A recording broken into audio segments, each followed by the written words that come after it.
Fellas! So my last video did better than I was anticipating by a lot. You guys did 3 times the amount of likes that I asked for, which is kind of crazy. So I thank you all for that. But I did say in the last video that I would do a live react if the video got at least 10 likes.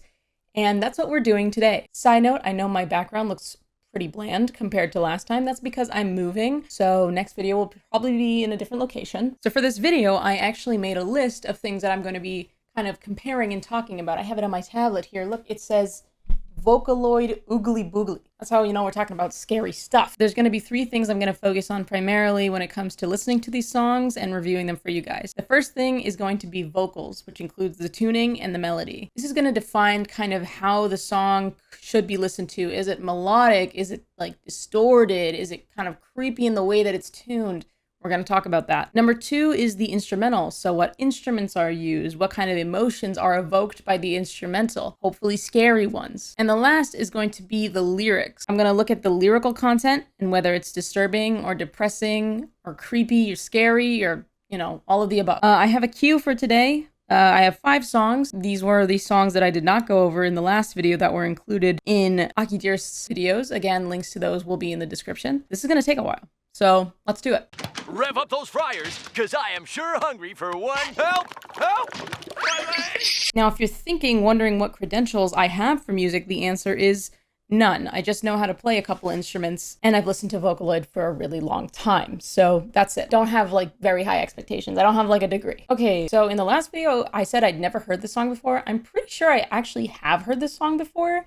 I think it's in one of the Project Diva games, so that might be how I know it, but I've never analyzed the lyrics, so this will be interesting. I'm a fan of that, like, kind of synthy thing they've got in the background, that little melody it's doing. Okay, it's got a catchy melody.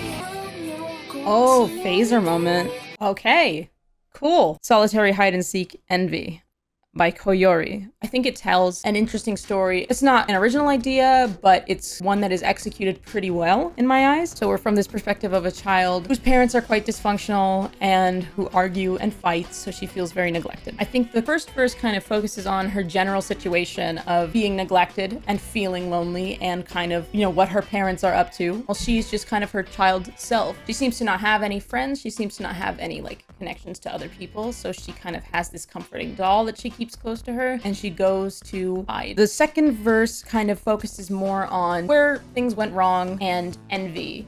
The envy of seeing another child happily holding the hand of her father. That kind of envy kind of punches her in her heart, and she feels super lonely, and she goes back to her little hiding place that she's found solace in, and I guess she falls asleep. That's what I'm gonna assume. The bridge focuses on the dream state of what could be with her and her parents, or maybe how things used to be, not exactly made clear. Clearly in her dream, she is happy and content with her parents, and her parents are reciprocal to that feeling. In the final chorus, we get a key change, which I will talk about in a minute, but we also get this kind of happy, conclusive ending of like, her parents still care about her. It's still pretty sad. Obviously, child neglect is not something that is all fun and games. It's pretty terrible, but it shows that child neglect does affect them at a very young age, especially to the extent that her parents were doing it. Now I can talk about the instrumental a little bit. I really like that instrumental. It's nice. I like the key. I really liked the key changes that were going on. The verses have this repetitive motif of like 2 chords or 3. It's in a minor key, I believe,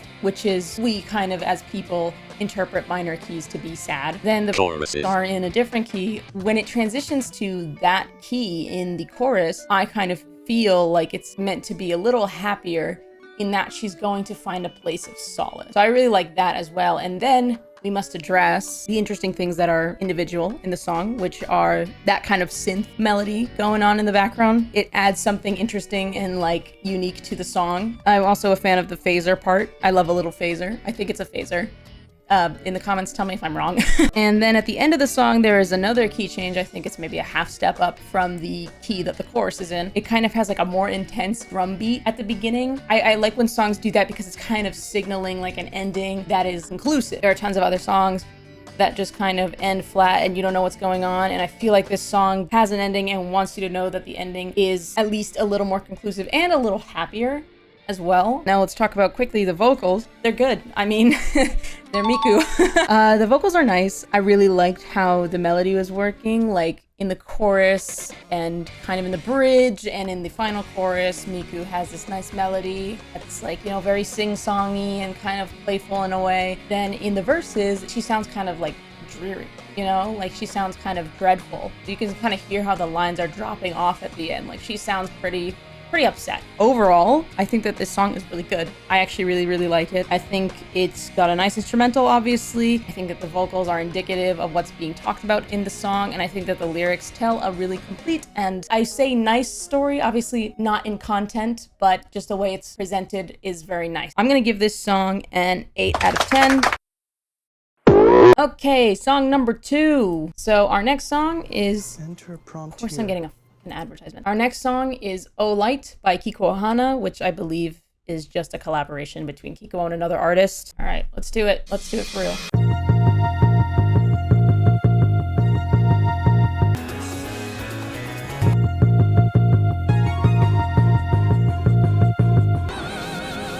Wow. Oh my goodness. Oh my god. No fucking way. That's actually insane.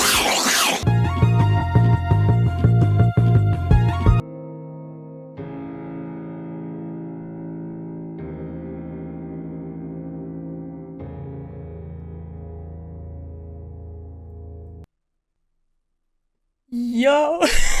Okay, so clearly I'm an asshole. I can't believe I remembered not liking that song. That's actually insane. I don't even know where to start. Oh my god. The video didn't have the lyrics on it. I will go over those separately. I'm gonna read through them and then I'll talk about them. Firstly, it's a great song. I mean, it's really great. And one thing I want to address before I get into the topics that I said I would cover is that the music video is so fantastic. I don't know who animated it, but it's really amazing. I don't know what's wrong with me for not acknowledging this song. So in terms of the instrumental, it is orchestral. It's got a lot of grand acoustic instruments, obviously the main one being the grand piano. It's kind of got this reverbish sound of being in a great hall.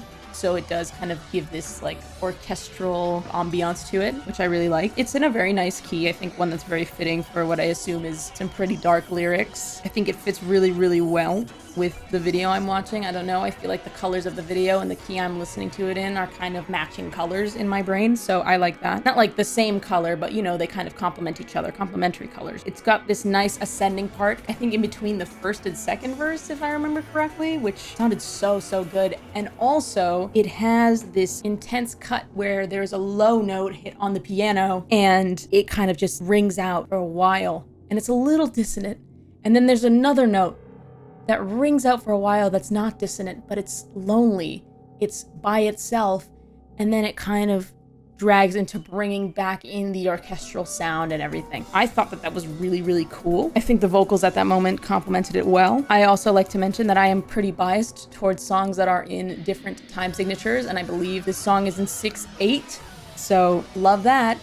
Fun to count. So yeah, the video I just watched was not a Vocaloid though. I don't know if there's a Vocaloid version. I will look up one in just a moment to see if there is. I really like this version with the live singer. I actually really enjoyed it. She had this kind of operatic sounding voice, so like she was holding out these like long vibratos and she was hitting these high notes. And I think one thing that I really appreciated that, you know, that singers can do sometimes is they can hit a certain part with falsetto, and then as the song goes on and they kind of come around to that motif again, they hit it with like their chest. That's really impressive when they have that level of range. I really like that. It was very emotional while not being too emotional. You know what I mean? Like, it's emotional enough that you're kind of, the emotion is being conveyed through how it sounds, but not to the point where it's just like tearing you apart. I really liked it. Time to look at the lyrics, fellas. This is kind of what I expected in terms of lyrics. This is what I expected from Kikuo around this time period. This is kind of the lyricism I expected to see. It's very kind of, I find it to be a little vague in a story. It might just be lacking one. It might just be lyrics to convey emotion. In terms of the lyrics themselves, they're quite nice. I think when I think about them and I think about how the singer was conveying those words, it matches very well, and I could see where the kind of terrifyingness of it is from. So I will kind of categorize this as being creepy because it kind of mentions this idea of a world that is just one long, never-ending nightmare. And to me, that's pretty terrifying. It does have a couple of, I'm gonna say they're called allusions. It's asking for you. There are parts in the song where she says anata, which translates to you in English. In this last verse, she specifically says the line, according to Genius, "I'm yearning for you. In utter stillness, forever." So there is someone being talked to, whether that's a significant other or maybe a higher power. It's not made clear, but I feel like, you know, in the kind of world of loneliness that Kikuo is conveying in the song, it makes sense that she would be yearning for somebody, and it also makes sense with the level of vagueness throughout this entire song that we are supposed to kind of assume when we're in this situation who that somebody is. I really like these lyrics. I'm biased, obviously. I really like Kikuo, and he's very well known for kind of having these indirect kind of lyrics that convey an emotion or like a certain situation. So the lyrics are pretty good. Overall, I'm going to give this song a 9 out of 10. Oh my god, you know what? Actually, okay, my final score for this is going to be a 10 out of 10. It's not a perfect song, but it's a very good song. And I have to mention this because it is one thing that is taking up my mind and that makes Kikuo so iconic. There's a freaking accordion solo in the song. That's sick. That's insane. Oh my god. So yeah, that really adds to it. I mean, it's crazy. You kind of expect a piano solo with how orchestral it is, but I think the fact that he went for an accordion is so cool. So this one's getting a 10 out of 10 for me. Let's move on to the next song. Man, I'm so hungry.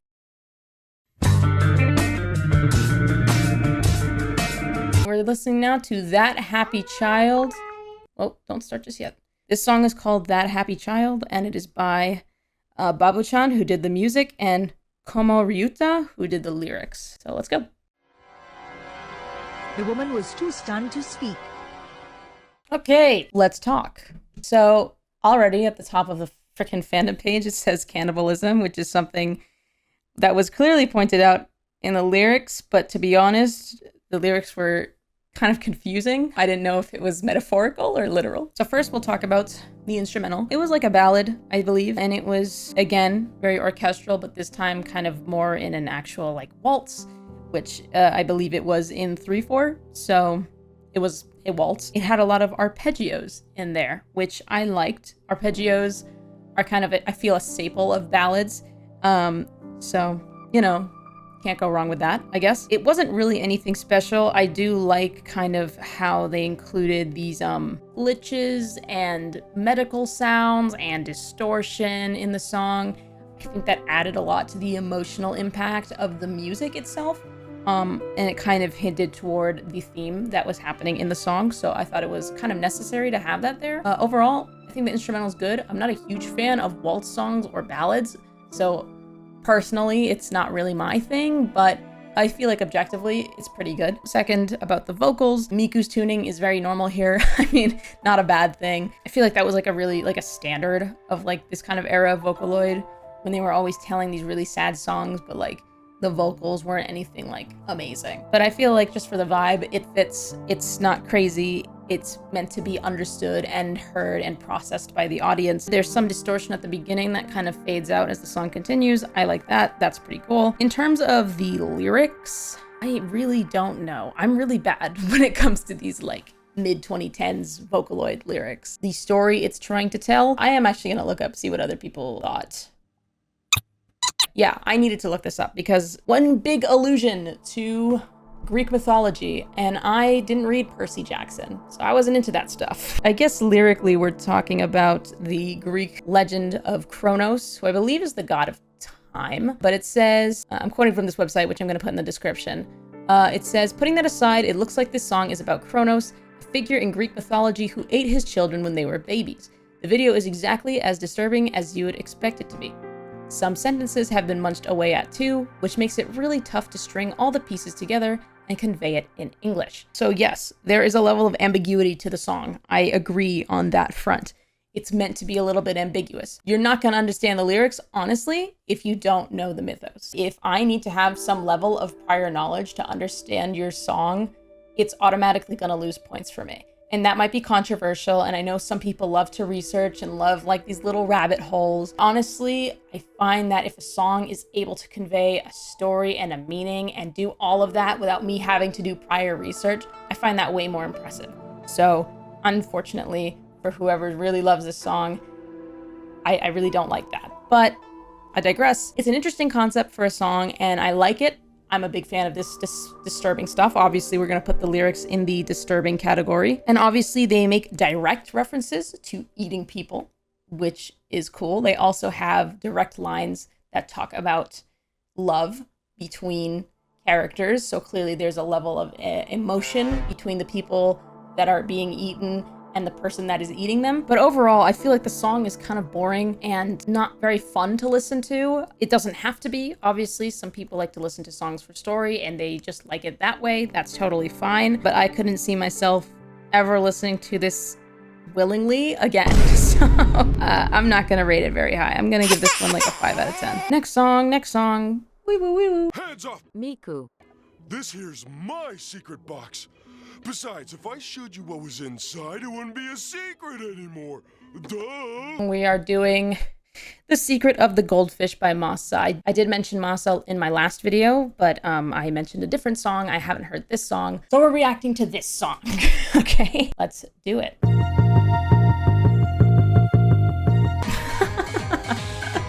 Okay.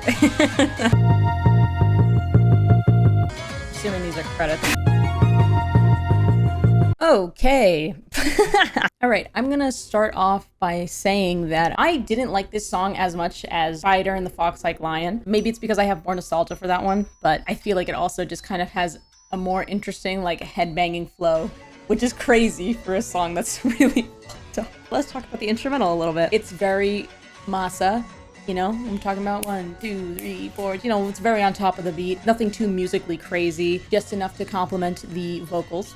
I'll get there in a second. One comparison that I wanted to make it to was the song Close and Open, Demons and the Dead by Hachi. They have very similar sounds in the types of instruments that are used, and I think that that's because they are meant to be representative of like a certain era of Japan. That might be wrong, and if you have any corrections, comment section, please. I don't know what instruments they are, but they have very similar instrumentation, and I think they have very similar BPM as well, which is kind of cool. Overall, I think that when it comes to MASA and like their signature style, this song follows like everything that they've demonstrated before. So instrumentally, it's kind of to be expected, which is not a bad thing. I think it's great. Let's talk about the vocals. Also a signature MASA style, but they were a little different in this one. I think that that's one of the things that adds to the disturbing factor, because this is a disturbing song. Yeah, they're tuned in this very like wavy, wobbly way, and I think that that's supposed to be like to actually disturb the listener a little bit. Nobody was reliable in this narration, and everything they were saying was coming from this place of like delusion. It wasn't them like consciously thinking. It was them under this haze, under this kind of hypnosis of something, and they were relaying that through kind of these like shaky, dizzy sounding vocals. So I really like that. That was cool. To be expected from MASA. Again, doesn't mean it's a bad thing. Let's talk about the lyrical content. This will be fun. I will say it first, I didn't totally get what was happening. I definitely got the things. I mean, MASA has a tendency to make things pretty direct in their songs, so I got some of it for sure. I wrote down mutilation and I wrote down dismemberment. Yes, it is extreme violence. We got that. So according to the Vocaloid fandom wiki, hi, editing 2 roulette here. I know my mic sounds like ass. That's because I'm editing on a freaking laptop. Basically, everything that I was about to say here, I just couldn't find the source for any of it. Clearly, I'm like reading off a web page in the actual clip, which you won't get to see. I don't know, for some reason, it's just gone and I cannot find it after like an hour of searching. Basically, what I was gonna say is that I thought that it was about 2 lesbians and it was like consented torture. Totally incorrect. After listening to the song more and examining the lyrics and consulting the internet more, I've concluded that the song is not about lesbians. I know, at least Pride Month's over. Sorry to disappoint all the gays out there. So what it is about is 2 friends. I guess at one point Miku sees what's inside of Gumi's box. I believe Gumi just tortures her and cuts her eyes and tongue out so she can't tell anybody and she can't see anything anymore. Super, super fucked up, actually. So knowing that now and also having a listen to the off vocal, I would definitely rate this song higher, but I'll let past me speak. I think one thing that I'm confused about currently is what the secret goldfish is, because it clearly means something. It seems like on the wiki, it also says that, quote, in Japan, a goldfish is put into a cardboard box and buried when it dies, and that has something to do with the song, but it actually doesn't, so I'm gonna throw that theory out the window. It seems also from the visuals given in the actual video that she's cutting off Miku's body parts, but she also has other people's body parts, and she's gonna make the perfect friend. I really like these lyrics. I really, really like these lyrics. They're disturbing, they're messed up, they tell a story, they're not super direct, but you kind of get this icky, yucky feeling when talking about them, so that's really, really big. I think that that's really, really important when it comes to a disturbing Vocaloid song, just how disturbing it can really be. This song is gonna get a 6 out of 10 for me, just because it is still a little bland, and it's not super fun to listen to, but in terms of what it intends to do, it does pretty well. Okay, guys, we did it. We're on the last song, which is about more secrets. This is The Secret of Wysteria by Steampianist. So, let's get this going. Oh, okay, it's Oliver. Interesting. Haven't heard this guy in a while.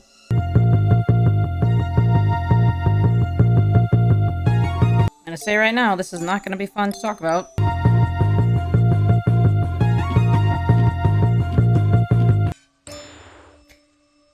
Okay. I have to talk about this now. I wrote myself into this. So, luckily, I'm a knowledgeable enough person to know what this song is about somehow. I know it is about notorious serial killer and child Albert Fish. Cool.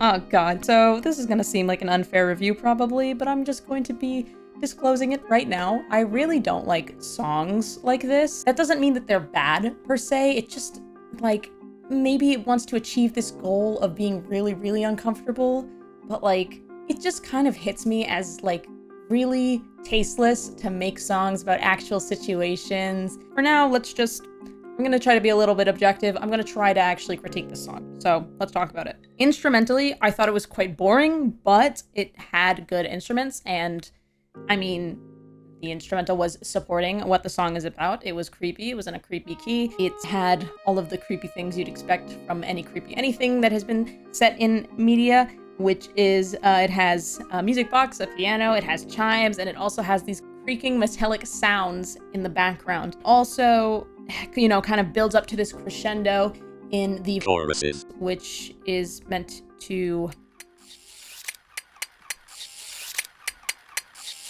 bring your disturbed level up to the top and, you know, really show how these victims truly suffered at the hands of this really, really horrible person. I think that that's like tastefully done, and I think that that's done really well. It's a ballad, so again, not a huge fan. It's kind of got these moments of warped and glitched music, which is interesting. I think that those were kind of added in because those are things that we've, as a Vocaloid community, collectively found disturbing, so it's meant to add to the song in that way. Oliver is tuned well. I mean, very standard tuning. I feel like when it comes to songs that are trying to tell like creepy stories like this, they don't really try to go all out with the tuning. So it's fine. It's good. It's clear, actually. One thing I feel like a lot of older Vocaloid songs that are in English have a problem with is like the clarity of the words being spoken in English, but it was really, really clear. The lyrics were like very, very intelligible.